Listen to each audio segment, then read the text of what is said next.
Warahmatullahi wabarakatuh. Innal Waalaikumsalam. hamdalillah nahmaduhu wa nasta'inuhu wa nastaghfiruh wa na'udzu billahi min shururi anfusina wa min sayyiati a'malina may yahdihillahu fala mudilla lahu wa may yudlil fala hadiyalah. Asyhadu an la ilaha illallah wa asyhadu anna Muhammadan abduhu wa rasuluh la nabiyya ba'da wa la rasula ba'da. Alhamdulillah, kita berkumpul lagi dalam agenda yaitu tahsin Al-Quran bersama dengan Al-Ustadz Abu Rosyad Rusianto. Alhamdulillah yang selama ini mendampingi kita dan banyak sekali ilmu-ilmu yang beliau berikan, ilmu-ilmu yang kita dapat gitu ya. Alhamdulillah kita masih diberikan umur yang panjang untuk dapat meneruskan, melanjutkan, kemudian memperdalam keilmuan kita, menimba ilmu kepada Al-Ustadz Abu Rosyad Rusianto secara khusus. Alhamdulillah. Salawat ma'asalam semoga senantiasa tercurah limpahkan kepada junjungan kita Nabi besar Muhammad Sallallahu Alaihi Wasallam, karena berkat jerih payah beliaulah kita dapat merasakan indahnya Islam sampai dengan hari ini. Baiklah, untuk mempersingkat waktu, ya kan, untuk memulai agenda kita pada malam hari ini, marilah kita bersama-sama memulai dengan membaca basmalah bersama-sama. Bismillah. Bismillahirrahmanirrahim. Lalu kemudian saya serahkan kepada Al-Ustadz untuk memulai pembelajaran kita pada malam hari ini. Tafadhol Ustadz. Nah, baik. Bismillahirrahmanirrahim. Assalamualaikum warahmatullahi wabarakatuh. Waalaikumsalam warahmatullahi wabarakatuh. Alhamdulillahi rabbil alamin. Wassalatu wassalamu ala asyrafil anbiya'i wal mursalin. Nabiyyina Muhammadin wa ala alihi wa ashabihi wa man tabi'ahum bi ihsanin ila yaumiddin. Asyhadu an la ilaha illallah wahdahu la syarikalah. Wa asyhadu anna Muhammadan abduhu wa rasuluhu la nabiyya wa la rasula ba'dah amma ba'd. Alhamdulillah, segala puji dan syukur senantiasa kita panjatkan kehadirat Allah Subhanahu wa taala yang telah memberikan kepada kita semuanya dengan berbagai macam nikmat dan karunia yang sangat banyak sekali. Ya, dengan karunia yang tidak bisa kita hitung satu persatu karena terlalu banyaknya nikmat yang telah diberikan kepada kita semuanya. Ya, dan di antara nikmat yang diberikan oleh Allah Subhanahu wa taala yang banyak tersebut, ya ada nikmat iman dan nikmat Islam. Yang itu adalah nikmat yang paling besar, nikmat yang paling agung yang diberikan oleh Allah Subhanahu wa taala kepada hamba-hambanya yang dicintai. Nah, maka dari itu kita semua wajib untuk senantiasa bersyukur kepada Allah untuk menjadi pribadi-pribadi yang baik, yang soleh dan solehah, dengan terus meningkatkan iman dan ketakwaan kita kepada Allah, karena bentuk syukur yang paling utama yaitu dengan melaksanakan ibadah atau ketaatan kepada Allah Jalla Jalaluh. Nah, berikutnya salawat dan salam semoga senantiasa tercurah kepada Rasulullah SAW, kepada para sahabat beliau, para ummahatul mukminin, para tabi'in, tabi'ut tabi'in, dan semoga tercurah kepada kita semua kaum muslimin yang istiqomah, yang ittiba dengan baik kepada ajaran-ajaran beliau sampai hari kiamat. Nah, Bapak Ibu sekalian, sahabat Adrena Village yang dirahmati Allah Subhanahu wa taala, alhamdulillah malam hari ini kita kembali diberikan kemudahan oleh Allah Subhanahu wa taala untuk sama-sama mempelajari tahsin Al-Quran dan juga sedikit terjemah atau tafsiran ringkasnya. Yang mudah-mudahan kita semua diberikan kemudahan, diberikan taufik oleh Allah Subhanahu wa taala untuk bisa mempelajari dengan sungguh-sungguh dan juga mengamalkan ilmu yang telah kita dapatkan. Ya, karena Islam itu adalah al-ilmu wal amal. Yaitu wajib untuk memiliki ilmu, kemudian dilanjutkan dengan beramal soleh. Nah, maka dari itu kita bersyukur kan diberikan kemudahan untuk melanjutkan ibadah kita, yaitu talabul ilmi. Ya, talabul ilmi termasuk ibadah yang sangat mulia. Bahkan Al-Imam Syafi'i, ya imam kita semuanya, Imam Ahlus Sunnah wal Jamaah, salah satu pendiri mazhab Asy-Syafi'i, ya Muhammad Idris Asy-Syafi'i atau kita kenal dengan Al-Imam Asy-Syafi'i. Beliau pernah mengatakan, thalabul ilmi afdalu min sholatin nafilah. Ya, artinya thalabul ilmi, mencari ilmu, afdal, lebih utama, min sholatin nafilah, daripada sholat-sholat sunnah. Nah, jadi mencari ilmu ternyata itu lebih utama dibandingkan dengan sholat sunnah. Ya, keutamaan dari ilmu syar'i. Nah, maka dari itu kaum muslim dan muslimah harus rajin ya untuk menuntut ilmu syar'i. Harus meluangkan waktu untuk menuntut ilmu syar'i. Ya, minimal sekali adalah selama sepekan sekali dia harus memiliki halaqah ilmu yang dia hadir di dalamnya. Ya, baik itu offline maupun online. Minimal sekali, sepekan sekali, dia harus ada halaqah ilmu yang dia hadir di dalamnya. Ya, sehingga keimanannya akan terjaga dan juga termotivasi untuk semangat beramal soleh. Itulah faedah di antara dari majelis ilmu. Nah, dan alhamdulillah malam ini kita semua bisa sama-sama bertolabul ilmi, ya meskipun via online atau Zoom meeting. Mudah-mudahan ini semua termasuk majelis ilmu yang diberkahi oleh Allah Subhanahu wa taala. Ya, karena Nabi kita yang mulia bersabda, "Man yuridillahu bihi khairan yufaqihu fiddin." Siapa yang Allah inginkan kebaikan ada pada dirinya, Allah akan jadikan dia faham terhadap agama. Juga beliau bersabda, "Wa man salaka tariqan yaltamisu fihi ilman sahalallahu lahu bihi tariqan ilal jannah." Siapa yang berjalan yang niatnya untuk mencari ilmu, maka Allah akan memudahkan jalan untuknya masuk ke dalam surga. Ya. Jadi meskipun kita online, ya mudah-mudahan ini juga termasuk dari thalabul ilmi, karena mencari ilmu ya atau menempuh jalan untuk mencari ilmu itu maknanya luas. Maka Syekh Abdul Aziz bin Baz ya beliau mengatakan, seseorang yang dia duduk di kamarnya, dia baca buku-buku Islami, dia murojaah sendiri yang di rumahnya, maka itu juga termasuk dari thalabul ilmi, termasuk dari menuntut ilmu. Ya, yang mana jika seorang itu ikhlas, ya niatnya hanya karena Allah Subhanahu wa taala, maka dia akan mendapatkan keberkahan. Ya. Jadi penting sekali untuk mendasari setiap ibadah kita dengan keikhlasan. Salah satunya adalah mencari ilmu. Agar menjadi niat yang ikhlas, maka yang pertama kali harus kita niatkan adalah berniat untuk menghilangkan kebodohan dari diri kita masing-masing. Kemudian berniat untuk menghilangkan kebodohan orang lain atau masyarakat. Ya, dari keluarga, anak, istri, kemudian yang lainnya. Kemudian berniat untuk mengamalkan ilmu yang telah kita dapatkan.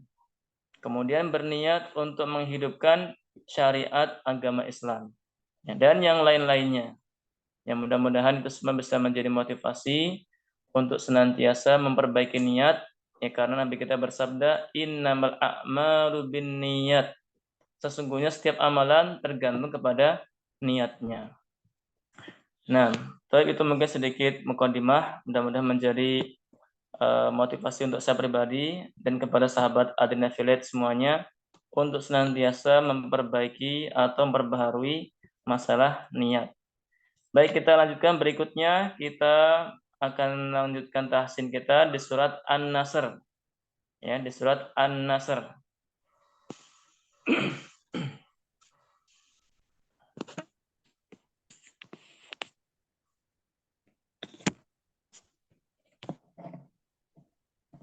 Nah, saya bacakan.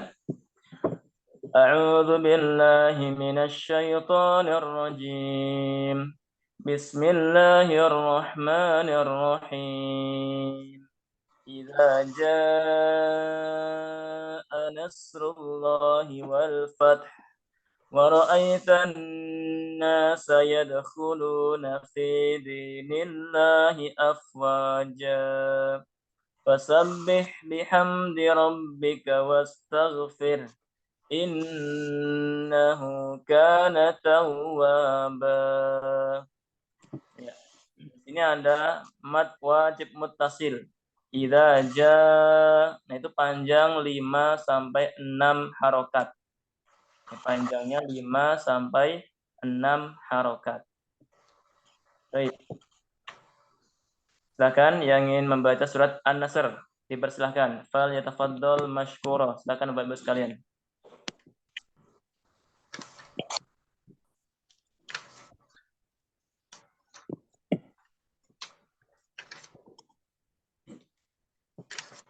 Ya, silakan Bapak Ibu sekalian yang ingin membaca surat An-Nasr, dipersilahkan.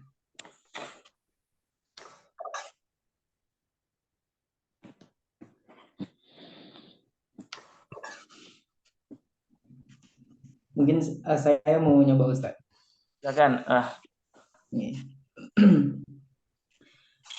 أعوذ بالله من الشيطان الرجيم بسم الله الرحمن الرحيم إذا جاء نصر الله والفتح ورأيت الناس يدخلون في دين الله أفواجا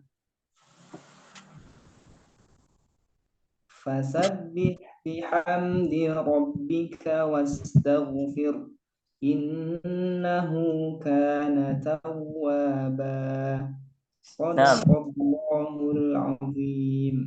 Nah, mumtaz. Berikutnya yang lain silahkan. Bapak Ibu yang lain silahkan yang mau praktek membaca surat An-Nasr.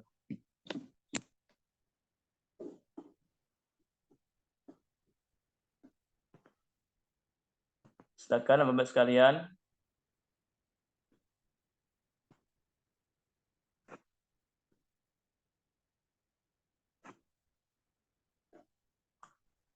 Tafadhol Bapak Ibu sekalian. Ya, kita sama-sama belajar. Sama-sama belajar Al-Qur'an, ya, jangan takut atau jangan malu, ya, sama-sama belajar kita.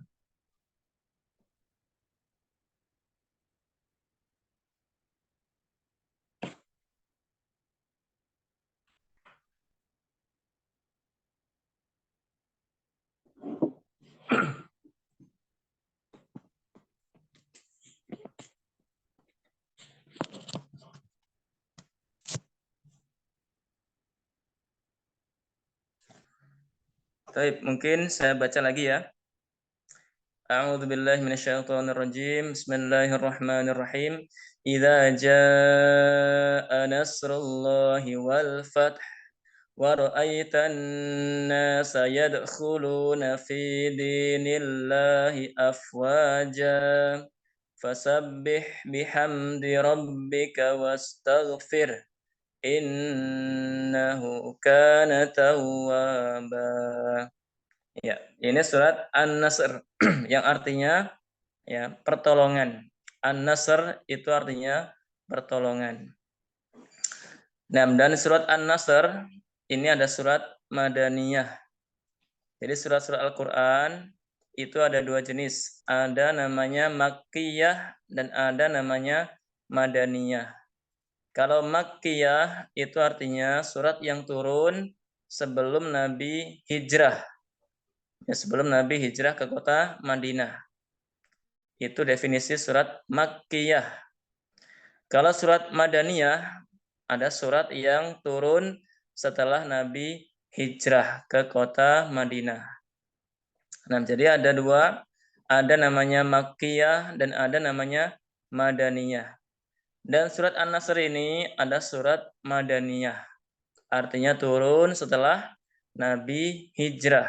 Ya, setelah Nabi pindah ke kota Madinah. Nah, kemudian surat An-Nasr juga disebut sebagai surat At-Tawdi'. Disebut juga sebagai surat At-Tawdi', artinya perpisahan. Ya, karena tidak lama setelah surat ini turun, ya tidak lama kemudian Nabi wafat atau meninggal dunia. Dan surat An-Nasr ini juga termasuk salah satu surat yang turun terakhir secara lengkap. Ya. Surat An-Nasr termasuk surat yang terakhir yang turun secara lengkap, yaitu surat An-Nasr. Kalau ayat yang terakhir turun, ya ada dua versi. Ada surat Al-Maidah ayat 3, Al-Yauma akmaltu lakum dinakum wa atmamtu alaikum nikmati wa raditu lakumul Islam madina. Ya. Dan surat yang lain, wattaqu yauman turja'una fihi ila Allah. Tapi kalau surat yang turun secara lengkap yang terakhir itu surat An-Nasr. Surat pertolongan Allah Subhanahu wa taala atau surat Taudi, surat perpisahan yang artinya ya Nabi sallallahu alaihi wasallam ya akan meninggal dunia. Baik, saya bacakan terjemahannya. Idza jaa nasrullahi wal fath. Idza jaa, jika telah datang, jika telah tiba. Nasrullah, pertolongan Allah Subhanahu wa taala.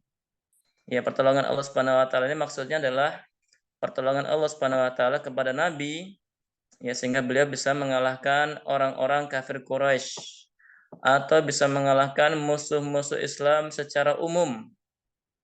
Nah, jika telah datang pertolongan Allah, itu Nabi menang melawan orang-orang kafir Quraisy atau orang-orang kafir secara umum. Wal fath, ya, dan jika telah datang wal fath artinya kemenangan menaklukkan kota Mekah. Nah, yang mana penaklukan kota Mekah yang disebut dengan Fathu Makkah itu terjadi pada tahun 8 Hijriah. Ya, Fathu Makkah terjadi pada tahun 8 Hijriah. Tetapi surat An-Nasr ini turun 2 tahun setelahnya. Ya, tahun 10 Hijriah. Ya, sehingga dikenal dengan surat At-Taudi, surat perpisahan. Ya, karena Nabi meninggal pada tahun 11 Hijriah. Idza jaa nasrullahi wal fath, jika telah datang pertolongan Allah dan Fathu Makkah, ya kemenangan kemenangan dalam menaklukkan kota Makkah. Ya, subhanallah. Dahulu Nabi pernah berdakwah di kota Makkah selama 13 tahun. Ya, mendakwai orang-orang kafir Quraisy yang dengan dakwah tauhid mengajak mereka untuk bersaksi bahwasanya tidak ada Tuhan yang berhak diibadahi dengan benar kecuali Allah Subhanahu wa taala. Dan bersaksi bahwasanya Rasulullah adalah utusan Allah Subhanahu wa taala selama 13 tahun. Ya, dan beliau diusir, ya bahkan diancam akan dibunuh sehingga beliau kemudian hijrah ke kota Madinah. Ya, dan beliau tinggalkan kota Mekah selama 8 tahun. Ya, beliau meninggalkan kota Mekah selama 8 tahun. Ya, kemudian beliau kembali dalam penaklukan kota Mekah. Ya, artinya 8 tahun berpisah dengan keluarganya. Ya, berpisah dengan kerabatnya. Itu ada waktu yang lama. Apalagi beliau sangat mencintai kota Mekah. Dan ini ada fitrah setiap manusia. Ya, semua kita sangat mencintai tempat kelahiran kita. Ya, kita cinta Indonesia, kita cinta tempat lahir kita. Ya, cinta misalnya dari Kalimantan, yang lahir di Jawa cinta dengan daerah Jawa, yang lahir di Sumatera cinta dengan daerah Sumatera, dan seterusnya. Dan itu adalah fitrah. Ya, sudah bawaan, ya, sudah fitrah manusia. Karena Nabi sendiri, ya beliau sangat mencintai kota Mekah, tempat lahir beliau Shallallahu Alaihi Wasallam. Kemudian waraitan nas yadkhuluna fi dinillahi afwaja. Waraitan nas, dan engkau melihat manusia yadkhuluna fi dinillahi afwaja. Mereka masuk ke dalam agama Allah afwajan, dengan berbondong-bondong atau berkelompok-berkelompok. Ya, ini terjadi pada Fathu Makkah, pada penaklukan kota Mekah di tahun 8 Hijriah. Ya.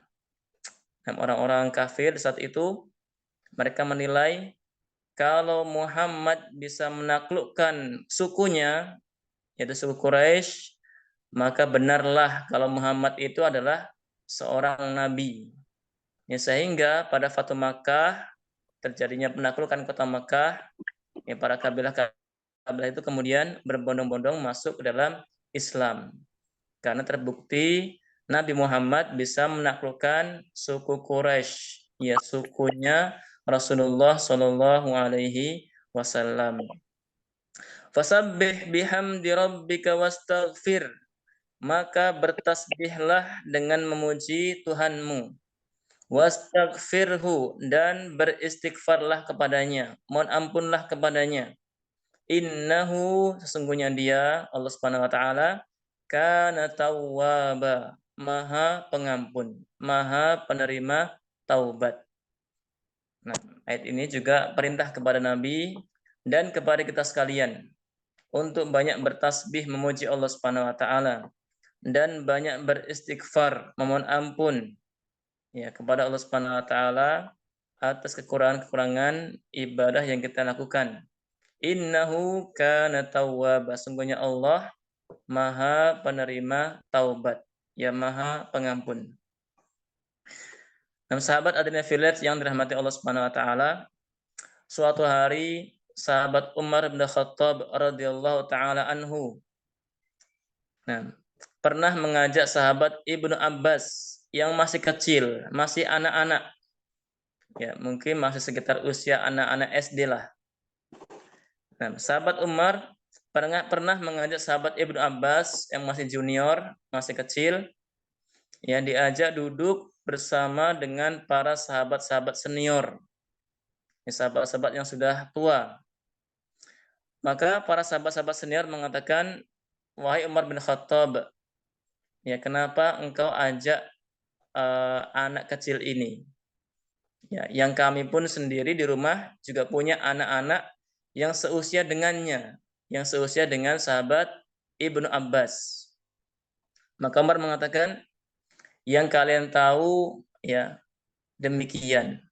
Yang kalian tahu tentang Ibnu Abbas ya hanya seperti itu. Kalian menganggap seperti anak-anak kecil pada umumnya. Ya. Kemudian suatu hari juga sahabat Ibnu Abbas ya diajak oleh Umar bin Khattab duduk di majelis yang lain, ya, yang semua para hadirin yang hadir itu ada sahabat-sahabat senior semuanya, sahabat-sahabat yang sudah tua-tua. Dan Ibnu Abbas mengatakan, ya, aku memahami bahwasanya Umar bin Khattab mengajakku kepada majelis tersebut karena beliau ingin memperlihatkan kecerdasanku kepada sahabat-sahabat senior yang lain. Nah, maka sahabat Umar bin Khattab mengatakan, apa yang kalian katakan wahai sahabat-sahabatku tentang sebuah surat yang berbunyi idza jaa nasrullahi wal fath wa ra'aitan nasa yadkhuluna fi dinillahi afwaja fasabbih bihamdi rabbika wastaghfir innahu kana tawwaba. Maka sahabat-sahabat senior yang lain mengatakan itu adalah perintah dari Allah Subhanahu wa taala kepada kita untuk senantiasa bertasbih karena nanti pada akhir Islam akan jaya, Islam akan menang, akan datang pertolongan dari Allah Subhanahu wa taala. Sehingga kita diperintahkan untuk bertasbih dan beristighfar. Nah, kemudian sahabat-sahabat yang lain mereka tidak berkomentar. Sahabat yang lain mengatakan kami tidak tahu. Maka kemudian sahabat Umar bin Khattab memerintahkan kepada sahabat Ibnu Abbas, sahabat yang masih kecil. Umar bin Khattab mengatakan, wahai Ibnu Abbas, bagaimana tafsiranmu terhadap surat ini? Yaitu surat An-Nasr. Idza jaa nasrullahi wal fath. Jika telah datang pertolongan Allah dan Fathu Makkah, menaklukkan kota Makkah. Wa ra'aitan nas yadkhuluna fi dinillahi afwaja. Dan kau akan melihat manusia masuk Islam dengan berbondong-bondong. Fasabbih bihamdi rabbika wastaghfir. Maka bertasbihlah memuji Tuhanmu dan beristighfarlah. Innahu kana tawwaba. Sungguhnya Allah Maha penerima taubat. bagaimana tafsiranmu terhadap surat ini, wahai sahabat Ibnu Abbas?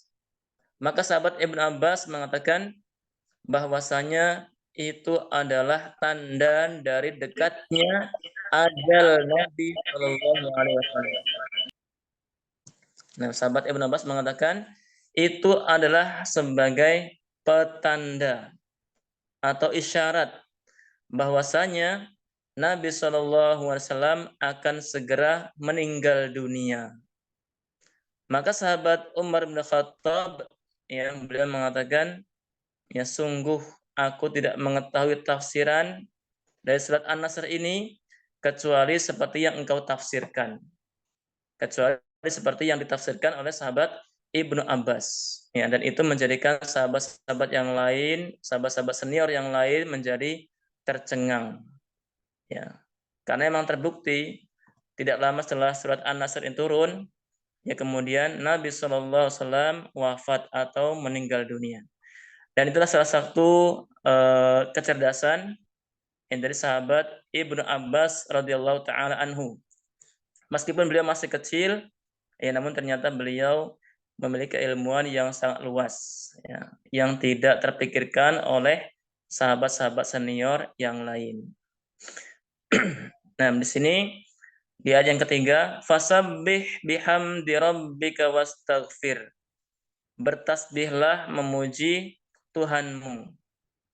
Ya. Kita diperintahkan oleh Allah Subhanahu wa taala untuk banyak bertasbih, mengucapkan subhanallah, subhanallah. Boleh juga subhanallah bihamdih.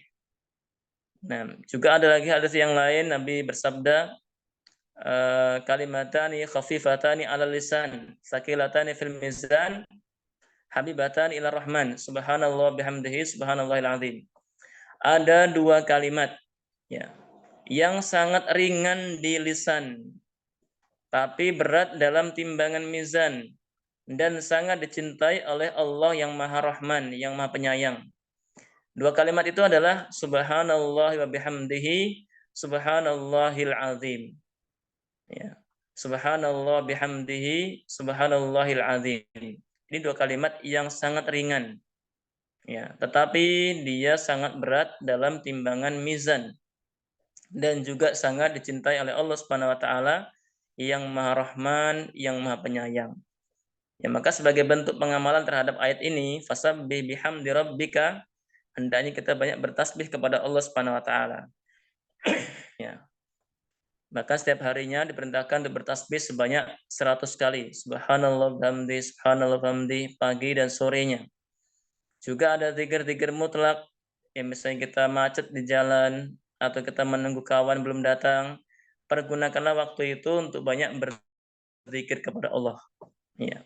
Dengan macam-macam zikir, bisa subhanallah walhamdulillah wala ilaha illallah Allahu akbar wala haula wala quwata illa billahil aliyil azim, atau ucapan kalimat tauhid la ilaha illallah, ya silakan diperbanyak agar waktu-waktu kita tidak kosong tapi terisi dengan ketaatan-ketaatan kepada Allah. Nah, bahkan seorang yang sedang menunggu teman misalnya. Seseorang yang sedang menunggu teman yang belum kunjung datang. Dia menunggu sangat lama, mungkin setengah jam, mungkin 1 jam, dan belum datang-datang, pasti dia akan jengkel. Pasti dia akan marah mungkin. Tetapi kalau dia gunakan waktu menunggunya dengan berzikir kepada Allah, ya, maka ketika temannya belum datang atau datangnya lama, dia sudah gunakan waktu tersebut untuk berzikir kepada Allah, dan itu akan kembali dengan banyak kebaikan atau pahala. Sehingga ketika temannya sudah datang, ya, ia tidak terlalu sedih, ia tidak marah, ya bahkan dia berharap temannya untuk tidak datang kecuali dalam waktu yang lama supaya dia lebih banyak berzikir, ya, atau bertasbih atau yang lainnya. Nah, itulah di antara faidah dari berzikir kepada Allah yang salah satunya adalah ucapan tasbih.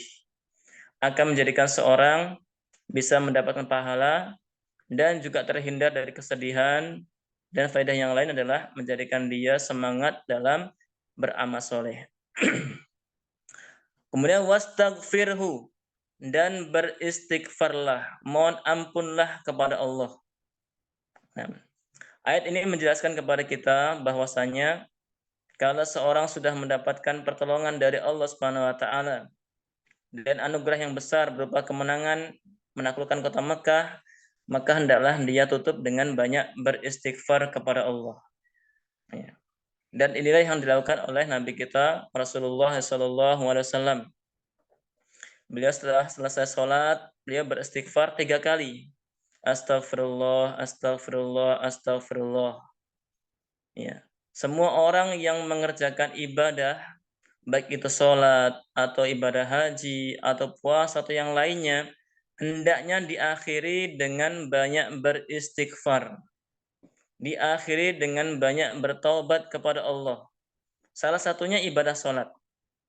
Seseorang ketika selesai sholat, yang dia baca, ucapan zikir yang pertama itu adalah istighfar sebanyak 3 kali. Astagfirullah, astagfirullah, astagfirullah. Ya. Ini yang harus dikerjakan. Tapi ada sebagian kaum muslimin yang ketika selesai sholat, ya, Assalamualaikum warahmatullah, Assalamualaikum warahmatullah, dia tidak istighfar. Dia malah membaca Alhamdulillah. Nah, ini termasuk kekeliruan. Ini kesalahan. Ya, yang dicontohkan oleh Nabi kita setelah selesai sholat atau ibadah yang lain itu adalah beristighfar. Ya, karena kita semua faham, kita semua sadar ibadah-ibadah yang kita kerjakan itu masih jauh dari kata sempurna. Masih banyak kekurangan di sana sini. Masih kurang khusyuknya, masih kurang tumak ninahnya, dan yang lainnya. Maka hendaknya setelah selesai ibadah, tutup dengan istighfar. Bukan dengan ucapan Alhamdulillah. Ya, kenapa demikian? Karena kita tidak mengetahui apakah ibadah kita diterima oleh Allah Subhanahu wa taala atau tidak. Kemudian yang kedua, yang diperintahkan oleh Allah itu adalah istighfar, bukan Alhamdulillah. Ya, ini yang harus kita pahami. Makanya Ummul Mukminin Aisyah radhiyallahu taala anha dia mengatakan, setelah turun surat ini, maka Nabi kemudian mentafsirkan ayat Al-Qur'an ini dan beliau amalkan dalam salat beliau. Di antaranya adalah bacaan ketika beliau ruku dan ketika beliau sujud, ya beliau menggunakan doa Subhanaka Allahumma bihamdika Allahumma gfirli. Ya, di antara doa ruku dan doa sujud, selain dari Subhana Rabbil Azimi atau Subhana Rabbil A'la, itu ada doa yang lain, yaitu Subhanaka Allahumma wa bihamdika Allahumma gfirli. Ya, Subhanaka Allahumma wa bihamdika. Maha suci Allah, ya kami memujimu. Allahumma gfirli, ampunilah aku. Ini sebagai bentuk pengamalan dari ayat yang ketiga. Fasabbih bihamdi rabbik. Ya, bertasbihlah dengan memuji Tuhanmu. Maka Ummul Mukminin Aisyah mengatakan, Nabi membaca Subhanaka Allahumma bihamdika Allahumma gfirli ketika rukuk dan ketika sujud karena beliau mentafsirkan ayat yang ketiga ini.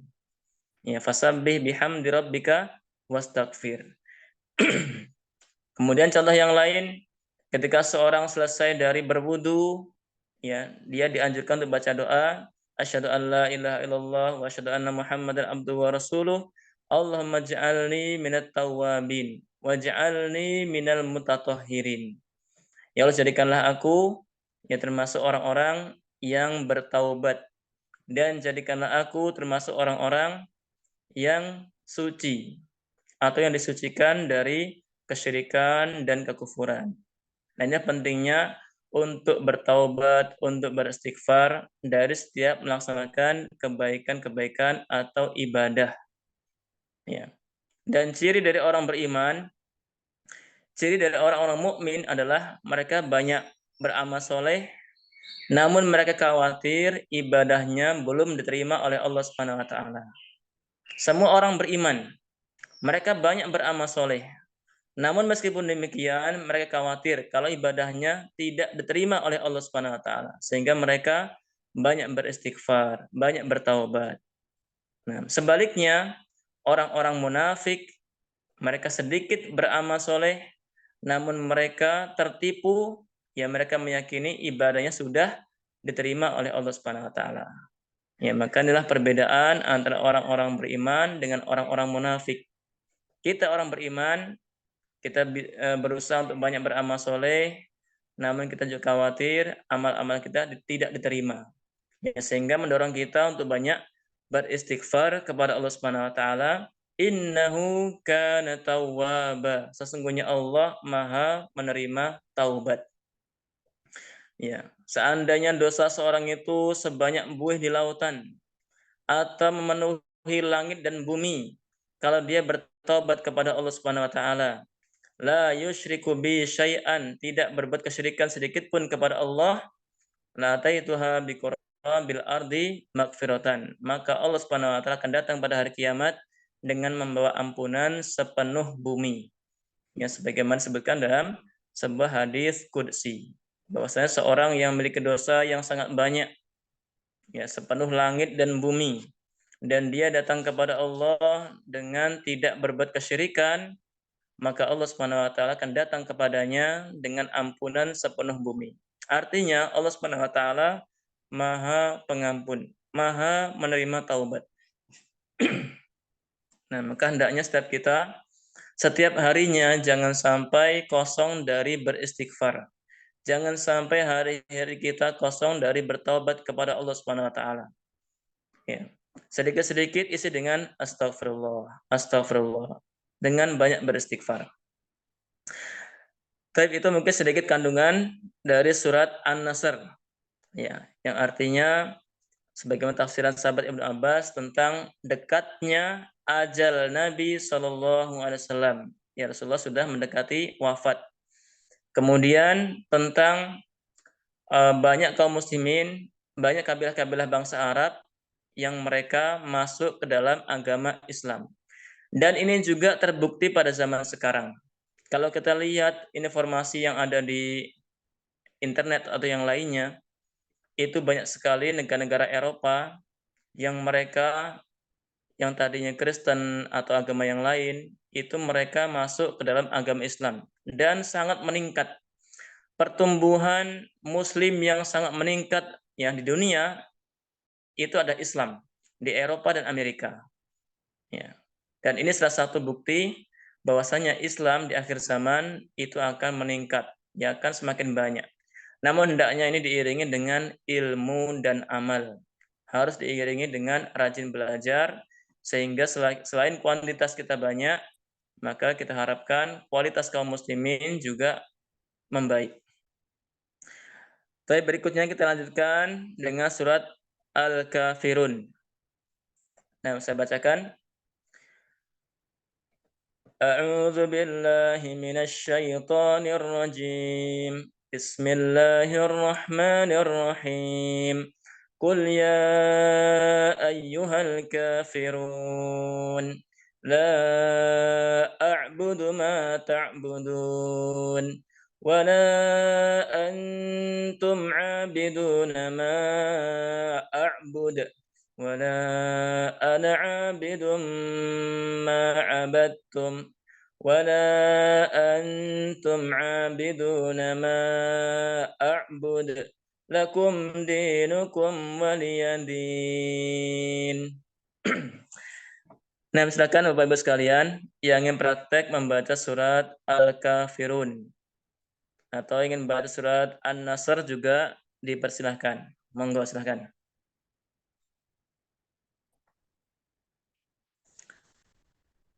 Silakan Bapak Ibu sekalian yang ingin praktek membaca surat Al-Kafirun dipersilahkan.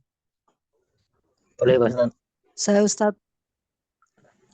Nah, Bapak dulu ya. Nanti kemudian berikutnya Ibu. Silakan, Pak. Naam. A'udzu billahi minasy syaithanir rajim.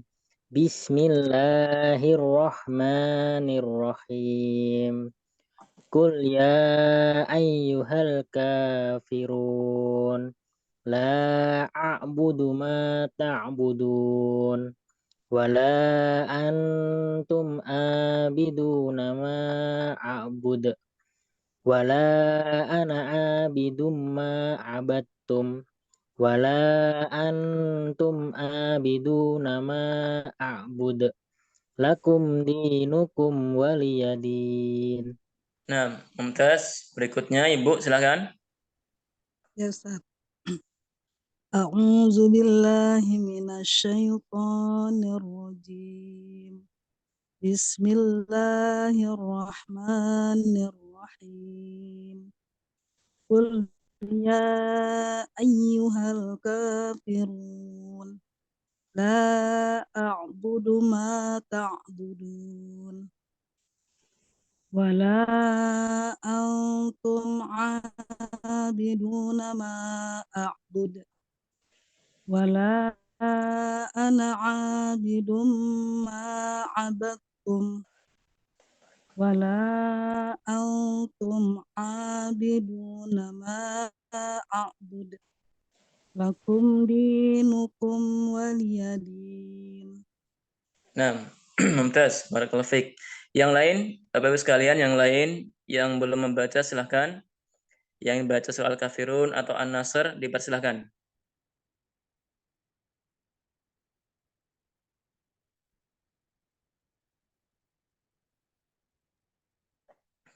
Izin Ustaz. Silakan Ibu.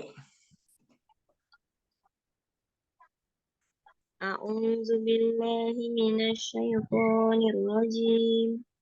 Bismillahirrahmanirrahim.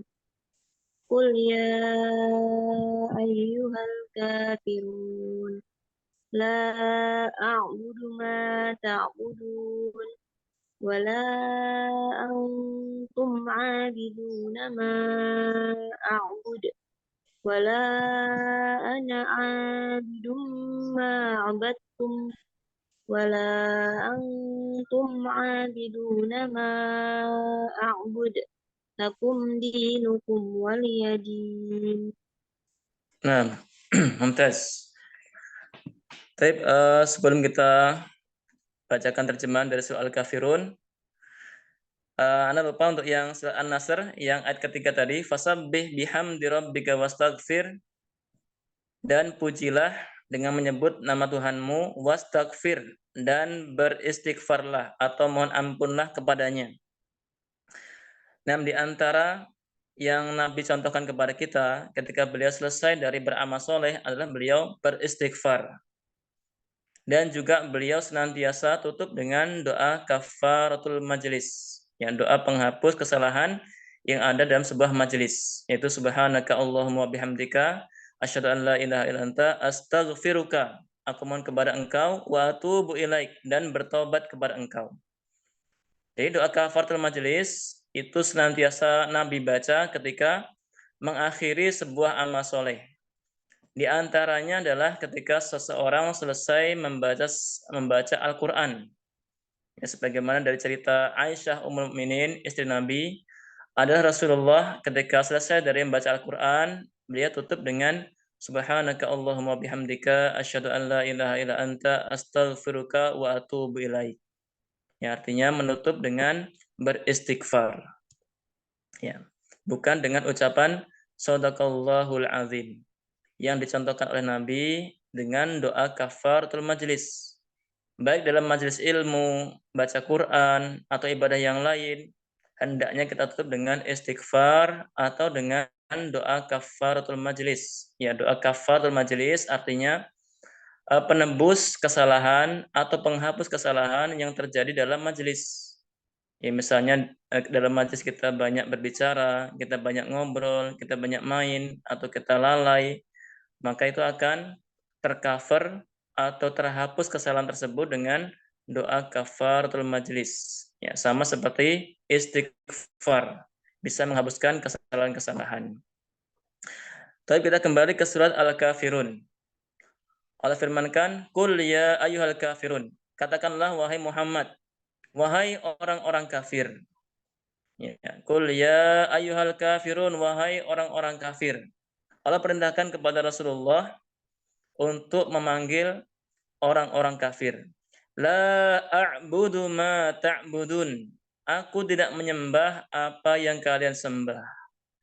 Artinya Rasulullah SAW berlepas diri dari peribadatan yang dilakukan oleh orang-orang kafir. Artinya Islam itu berbeda dengan ajarannya atau dengan agama orang kafir. Wala antum abiduna ma a'bud, dan kalian juga tidak menjadi penyembah apa yang aku sembah. Ya, ibadah orang kafir tidak sama dengan ibadah kita kaum muslimin. Ayat berikutnya yang keempat, wala ana abidum ma abattum, dan aku tidak juga menjadi penyembah apa yang kalian sembah. Ayat yang kelima, wala antum abiduna ma a'bud, dan kalian tidak menjadi penyembah apa yang aku sembah. Lakum dinukum waliyadin, bagimu agamamu, waliyadin, dan bagiku agamaku. Nah, surat Al-Kafirun termasuk surat Makkiyah. Tadi di awal sudah kita singgung, surat dalam Al-Quran itu ada dua jenis. Ada namanya Makkiyah dan ada namanya Madaniyah. Kalau Makkiyah itu artinya surat yang turun sebelum hijrah. Kalau Madaniyah turun setelah hijrah. Dan surat Al-Kafirun ada surat Makkiyah, artinya turun sebelum Nabi hijrah ke kota Madinah. Kemudian yang lain, surat Al-Kafirun disebut juga sebagai surat Al-Ikhlas. Ya, nama lain dari surat Al-Kafirun, ya dia dinamakan juga dengan surat Al-Ikhlas. Kenapa demikian? Karena intinya atau kandungannya sama-sama mengajarkan untuk berlepas diri dari kesyirikan. Ya, pernyataan berlepas diri dari kesyirikan. Kalau surat Al-Ikhlas, ya qul huwallahu ahad, Allahus samad, lam yalid wa lam yulad wa lam yakul lahu kufuwan ahad. Itu adalah berlepas diri dari kesyirikan, ya, yang didasari dengan ilmu dan keyakinan kita. Yang didasari dengan ilmu atau keyakinan atau akidah kita. Kalau soal kafirun, ini adalah berlepas diri dari kesyirikan yang didasari dengan amal perbuatan. Artinya amal perbuatan kita harus benar-benar berbeda dari ibadah-ibadah orang kafir. Tidak boleh menyamai mereka. Ya, kita ini kaum muslimin adalah umat yang dimuliakan oleh Allah Subhanahu wa taala. Sahabat Umar pernah mengatakan nahnu qaumun. Ya, kita adalah sebuah kaum. A'azzanallahu bil Islam, yang telah Allah muliakan kita dengan agama Islam. Fama bataghaina izzah bi ghairihi adzallanallah. Maka seandainya kita mencari kemuliaan selain dari Islam, adzallanallah, Allah akan menghinakan kita. Ya, kemuliaan itu hanya ada dalam Islam. Seseorang yang mencari kemuliaan dari selain Islam, yang ada sebaliknya, dia akan dihinakan oleh Allah Subhanahu wa taala. Ya, makanya kita harus menyadari menjadi umat Islam itu adalah menjadi orang yang mulia. Ya, menjadi orang yang mulia. Maka hendaknya setiap kita bersegera dalam melaksanakan kebaikan. Sebagaimana firman Allah Subhanahu wa taala, kuntum khairu ummatin ukhrijat linnas ta'muruna bil ma'ruf wa tanhauna 'anil munkar. Kalian semua adalah umat yang terbaik yang dikeluarkan kepada seluruh manusia. Karena kalian menyuruh kepada yang ma'ruf, yang baik, dan mencegah dari yang mungkar. Wa tu'minuna billah, dan kalian termasuk orang-orang yang beriman kepada Allah. Artinya orang-orang yang beriman kepada Allah atau kaum muslimin adalah umat yang terbaik. Maka harus memiliki dua kaidah, menyuruh kepada yang baik dan mencegah dari yang mungkar. Menyuruh kepada tauhid dan mencegah dari kesyirikan. Menyuruh kepada yang sesuai dengan ajaran Nabi dan mencegah dari yang tidak sesuai dengan ajaran Nabi. Ini harus ada dalam setiap diri muslim dan muslimah. Nah, berikutnya, la a'budu ma ta'budun. Aku tidak menjadi penyembah apa yang kalian sembah. Ya, ini pernyataan dari Nabi kepada orang-orang kafir bahwasanya Nabi tidak menjadi penyembah berhala, yang orang-orang kafir sembah. Wala antum 'abiduna ma a'bud, dan kalian juga tidak menyembah apa yang aku sembah. Ya, orang-orang kafir itu tidak menyembah Allah Subhanahu wa taala yang kita ibadahi. Ya. Dan ini juga sebagai bantahan kepada orang-orang yang berpendapat pluralisme, yang meyakini semua agama itu benar. Ya, ini termasuk fatal ya, kesalahan yang sangat berbahaya. Mereka mengatakan jalan menuju Tuhan itu berbeda-beda, tetapi tujuannya satu. Mau dia agama Islam, mau dia Kristen, mau dia Hindu, mau dia Buddha, semuanya mengajarkan kebenaran. Na'udzubillah. Ya, ini adalah kesalahan fatal yang harus dipahami oleh setiap muslim dan muslimah.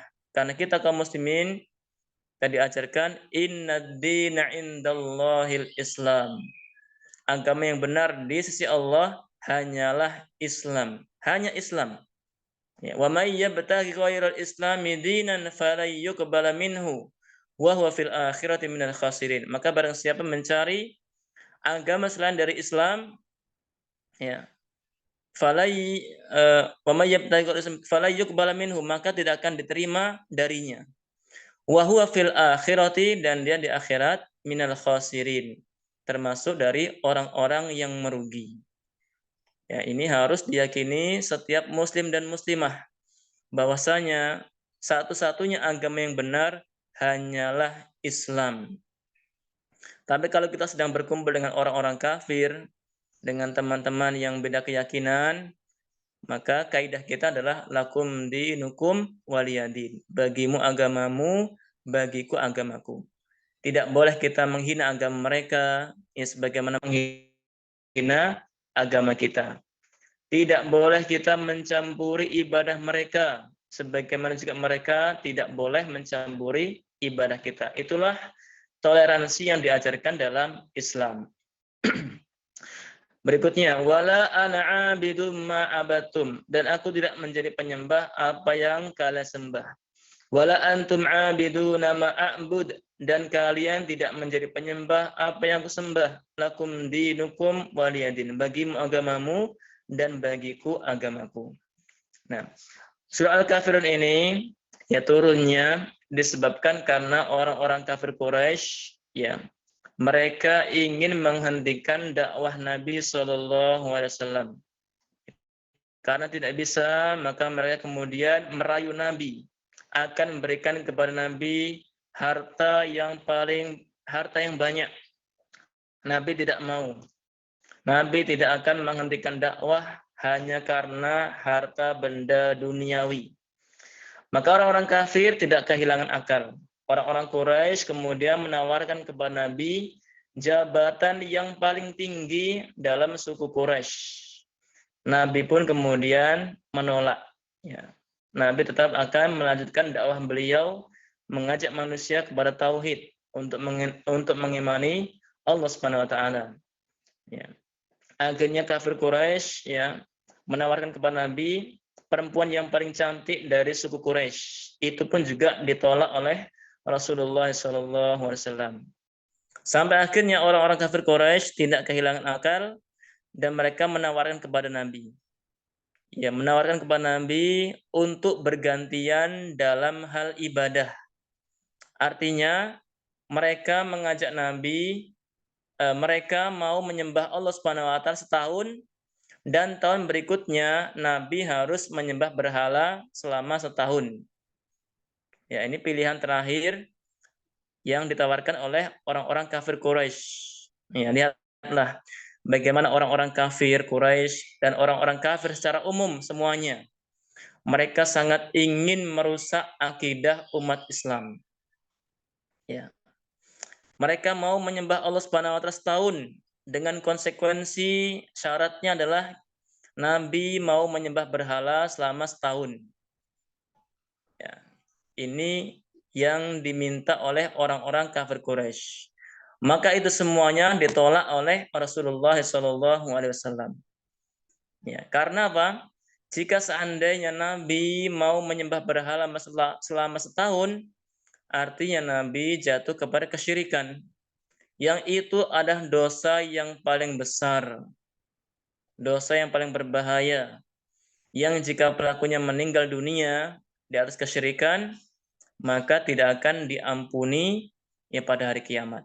Na'udzubillah. Inilah bahayanya, ya bahaya dari dosa kesyirikan. Dan ini senantiasa diusahakan oleh orang-orang kafir Quraisy dan orang-orang kafir di zaman kita sekarang ini. Mereka hendak merusak akidah umat Islam. Ya, mereka memasukkan ajaran-ajaran mereka di dalam agama Islam. Ya, sehingga kaum muslimin banyak yang tertipu, ya banyak mengikuti mereka dan tidak sadar. Padahal Allah Subhanahu wa taala sendiri kabarkan kepada kita, ya, walan tardu ankal yahudu walan nasara hatta tattabi'a millatahum. Orang-orang Yahudi, orang-orang Nasrani tidak akan pernah ridho kepada kalian sampai kalian mengikuti ajaran agama mereka.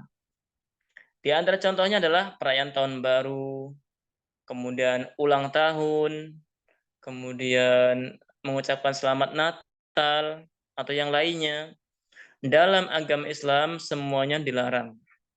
Ya, karena itu adalah bentuk penyerupaan kepada ajaran orang kafir. Dan Nabi kita bersabda, "Man tasyabbaha biqaumin fahuwa minhum." Barang siapa yang menyerupai sebuah kaum, maka dia akan termasuk dalamnya. Ya. Jadi tasyabbuh atau menyerupai sebuah kaum itu akan menjadikan seseorang ya mencintai kaum tersebut. Dan kalau sudah mencintai kaum tersebut, ya naudzubillah, dia akan mati-matian membela kaum tersebut. Ya, bahkan tidak sedikit ya dari akibat tasyabbuh menyerupai orang-orang kafir ini, tidak sedikit dari kaum muslimin yang kemudian pindah agama, kemudian murtad, ya keluar dari agama Islam. Ya, saya pernah mendengar sendiri ada seorang syekh yang bercerita, saya punya tetangga saya ini masih muda. Masih muda tapi dia sangat suka berpenampilan memakai gaya-gaya orang kafir. Bentuk rambutnya, pakaiannya, dan seterusnya, bahkan gaya bicaranya. Setelah sekian lama tidak ketemu, ya saya pulang ke negara saya lagi, dikabarkan oleh tetangga bahwasanya si fulan, ya anak muda itu Tanassara, sudah menjadi orang Nasrani. Na'udzubillah. Ini bahaya dari tasyabbuh. Bahaya dari menyerupai orang kafir yang ternyata ya ada yang berakibat sampai pindah agama. Na'udzubillah. Maka kalau kita ingin menyerupai sebuah kaum, serupailah ya para nabi. Serupailah Nabi Muhammad, para sahabat, para tabi'in, tabi'ut tabi'in, dan orang-orang soleh setelahnya. Karena menyerupai orang-orang soleh, ya, menyerupai orang-orang soleh itu adalah keberkahan dan bisa memotivasi kita untuk beramal seperti mereka. Ya, jangan sebaliknya, jangan menyerupai orang-orang kafir, naudzubillah. Karena menyerupai orang kafir itu ada bentuk dari menghinakan diri. Karena sebenarnya kita telah dimuliakan dengan agama Islam, kita malah mencari kemuliaan yang dari selain Islam. Maka yang ada adalah adzallanallah, Allah akan menghinakan kita. Sebagaimana perkataan Khalifah Umar bin Khattab, ya kita ada sebuah kaum yang dimuliakan dengan agama Islam. Maka siapapun yang mencari kemuliaan selain dari agama Islam, Allah pasti akan menghinakannya. Na'udzubillah. Nah, mungkin itu sedikit terjemahan atau tafsir ringkas dari surah An-Nasr, surah Al-Kafirun. Ya, dan surah Al-Kafirun juga ada termasuk surat yang paling sering dibaca Rasulullah SAW ya dalam salah-salah sunnah beliau. Di antaranya adalah dalam subuh Nabi senantiasa baca surah Al-Kafirun dan surat Al-Ikhlas. Surat sunnah yang lain Nabi baca dalam surat sunnah Ba'dal Maghrib. Ya, surat sunnah 2 rakaat Ba'dal Maghrib, Nabi baca Al-Kafirun dan surat An-Nas. Sebagaimana disampaikan oleh sahabat Ibnu Mas'ud. Kemudian amalan yang lain, Nabi senantiasa membaca surah Al-Kafirun sebelum beliau tidur atau sebelum beliau istirahat malam. Ya, ini menunjukkan bahwasanya surat Al-Kafirun adalah surat yang sangat istimewa karena sebagai pernyataan kita berlepas diri dari kesyirikan. Ya, sehingga seorang yang membaca Al-Kafirun maka insya Allah dia akan terlepas dari kesyirikan. Yang dengannya jika seorang terlepas dari kesyirikan dan dia meninggal dunia, meskipun dosanya banyak, maka Allah Subhanahu wa taala akan katakan la ataituha biqurabi maghfiratan. Aku datang kepada engkau pada hari kiamat dengan membawa ampunan sepenuh bumi bagi orang-orang yang tidak berbuat kesyirikan. Nah, mudah-mudahan yang sedikit ini ada manfaatnya dan bisa kita amalkan ya untuk tetap melaksanakan perintah Allah Subhanahu wa taala dan menjauhi segala bentuk kesyirikan, baik syirik kecil maupun syirik yang besar. Baik, mungkin sampai sini ada yang ingin tanyakan atau mungkin belum jelas, silakan sebelum kita akhiri, silakan. Bertanya Pak Ustadz. Silakan kita berikan kesempatan 2 penanya mungkin ya, Ustaz. Nah, Tafadhol Bapak Ibu, silakan mumpung Bertanya. Ustaz sedang bersama kita ini, kita maksimalkan untuk bertanya. Tafadhol Bapak Ibu. nah silakan Pak. Ya, Pak Ustadz pernah ini sih kan pernah dengar kalau saya sih dengarnya hadis kalau surat Al-Ikhlas itu kan sepertiga sama seperti sepertiga Al-Qur'an ya. Nah, Iya. kalau surat Al-Kafirun nih katanya 1/4 Al-Qur'an Pak Ustadz. Benar nggak sih Pak ya? Iya, saya soal Kafirun pernah membaca dia serupa dengan 1/4 Al-Qur'an. Tapi kalau nggak salah hadisnya lemah. Oh iya iya. Kalau yang sahih itu soal Ikhlas yang seperti Al-Qur'an. 6. Makasih Pak Ustadz. Ya, Afan. Ya, satu lagi mungkin yang lain.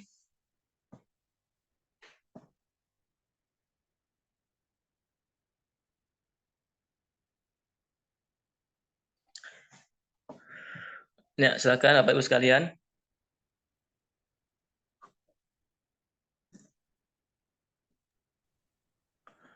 Ustadz mau tanya, Afan, saya baca. Saya pernah bermimpi dipaksa untuk mengikuti agama lain. Kalau tidak saya akan ditenggelamkan. Tidak sahkan ya Ustadz jika mimpi seperti itu? Iya. Nah, mimpi seperti ini ya biasanya ini ada pengaruh dari ada seorang yang benci kemudian mengirimkan jin kepada kita atau yang lainnya. Ya. Tidak sahkan ya Ustadz jika mimpi seperti itu karena saya tetap sholat dan ngaji. Iya, itu tidak akan merusak akidah kita. Itu tidak akan merusak akidah kita. Dan hendaknya sebelum kita tidur, sebelum kita istirahat, kita banyak berdoa kepada Allah. Ya, salah satunya dengan melakukan adab-adab sebelum tidur. Ya, dengan baca ayat kursi, kemudian Al-Kafirun, Al-Ikhlas, Al-Falaq, An-Nas. Kemudian yang lainnya mungkin bisa baca surat Al-Mulk, kemudian zikir-zikir, dan yang lainnya. Kemudian berwudu, insya Allah kita akan terhindar dari mimpi yang buruk. Dan juga kita akan mudah untuk dibangunkan sebelum subuh insya Allah. Ya. Dan yang paling penting adalah waktu istirahat kita yang mungkin 6 jam, 7 jam, 8 jam. Kalau kita awali dengan beribadah kepada Allah, ya kita berniat dalam tidur kita, mudah-mudahan menjadi istirahat yang maksimal, yang bisa membantu kita untuk kuat beribadah, maka tidur yang 7 atau 8 jam tersebut akan bernilai pahala. Ya, setiap hari kita istirahat 7-8 jam. Artinya sepertiga dari 24 jam. Yang kalau usia kita 60 tahun, maka sepertiganya atau 20 tahun itu hanya habis untuk tidur. Ya, dan kalau itu tidak kita niatkan untuk beribadah kepada Allah, artinya 20 tahun akan hilang. Ya, tidak ada pahalanya. Ya, maka inilah yang membedakan orang-orang yang beriman, yang dia beramal soleh dengan orang-orang yang tidak beriman. Ya, waktunya akan habis, ya sementara tidak kembali dengan pahala. Nah, jadi kita harus cerdas, harus bisa memanfaatkan waktu-waktu yang sepertinya terbuang, tapi bisa kembali dengan pahala. Nah, jadi terkait mimpi ini, ya insya Allah tidak akan merusak akidah kita. Ya. Dan hendaknya banyak berlindung kepada Allah, ya dengan banyak baca zikir pagi petang, banyak baca Quran, banyak salat sunnah, itu insya Allah akan menangkal dari gangguan jin dan yang lainnya. Wallahu a'lam bishawab. Baik, mungkin itu yang bisa saya sampaikan. Berikutnya saya kembalikan kepada Fikrul Najib. Tafadhol. Ya, terima kasih atas pemaparan materi dan ilmunya yang kita dapat pada kesempatan malam hari ini. Masya Allah luar biasa. Kita belajar membaca Quran surat Al-Nasr, lalu kemudian Al-Kafirun berikut dengan kandungannya. Masya Allah luar biasa. Semoga Allah senantiasa memberikan kita nikmat untuk berkumpul kembali di majelis ilmu di pekan yang akan datang. Dan mungkin itu untuk rangkaian tahsin Quran kita pada malam hari ini. Saya juga ucapkan terima kasih yang sebanyak-banyaknya kepada sahabat Adrena. Tadi alhamdulillah yang datang sempat sampai dengan 21 orang, Ustaz. Masya Allah, cukup banyak. Semoga di minggu-minggu selanjutnya semoga semakin banyak lagi yang bergabung dalam majelis ilmu kita. Baiklah, agenda tahsin Quran kita pada malam hari ini dengan membaca hamdalah dan doa kifaratul majlis. Alhamdulillahirabbil alamin. Subhanaka wa bihamdika asyhadu an la ilaha illa anta astaghfiruka wa atubu ilaik.